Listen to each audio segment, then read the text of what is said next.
the best way of solving conflict in future so that we don't go back to where we went in 2013 is to have a dialogue.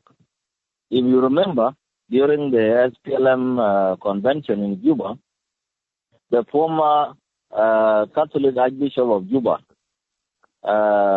Grace Paulina Lugudu, appealed to our political leaders to stop the convention and call for a retreat so that they can dialogue among themselves, especially the top political leadership. That approach that the Archbishop appealed to the leaders, which of course they did not accept, was the best, and it will continue to be the best. Dialogue is the only way forward to avoid the conflict in future in South Sudan and any other part of the world. And you are at Tumaini, where dialogue is one of the rules of the game. How would you assess the progress at these talks in Nairobi? Because people in South Sudan are all paying attention to what will come out of the Tumaini initiative. Well, there was a very significant progress that was made under the previous government delegation with the opposition and the stakeholders delegation. As you remember, 8 protocols were signed or were initial on 15th of July, and 1 protocol was finalized, but it was not initial at that time because there were a few things that needed to be put together.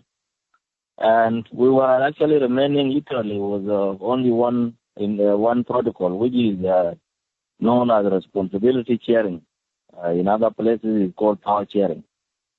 But with the new government delegation now, they suggested that they wanted the previously initial protocols by the previous government delegation to be reviewed because they have some concerns over it. Those ones, the opposition were not comfortable with that, and that's what the mediators and stakeholders have been trying to resolve in the last few days. I hear you well, and this is the information we're getting from the venue of the talks, that the new government delegation does not have appetite for discussing responsibility sharing. I mean, this is all about people, talking about where they will place themselves. Why is power so important in South Sudan? Well, power is important not only in South Sudan, but actually all over the world, because power is attached with resources. If you have power, you have resources. That is why when we were in the bush, we were all poor. But when we came, we got independent. Even before we got independent, some people who got into position of power, they are now rich. You will hear them talking of other people who are the poor people, and for them they are not poor. They are rich because they have power. So is the reason why power is so important. Why is power holding the people of South Sudan back, not like other places, is the real question. It is because the power is only in the hands of the elite in South Sudan. In other places,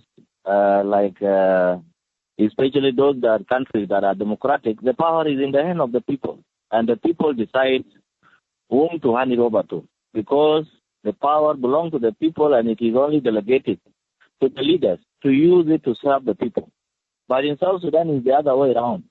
The power actually is in the hand of the elite.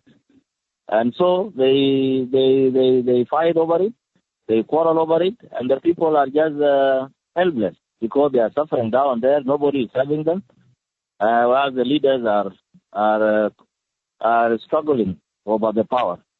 So that is the difference. The power is important everywhere in the world, but the only difference is that the power in South Sudan is not in the hand of the people. It is in the hand of the elite. That is why you see them competing over it. Archbishop Moses Deng, okay. You are the South Sudan Council of Churches envoy at the Tumaini talks. Given this standoff between the government delegation and the other stakeholders, on what are you telling them to do in order to overcome this looming threat to the Tumaini initiative? The stand-up right now is not on the responsibility sharing. It is on the review, the proposed review of the previous initial protocols by the new government delegation. That is what the opposition are objecting to. But they have not moved to the responsibility sharing because they have not resolved the issue of whether they should review the previous protocols or they should just move to the responsibility sharing.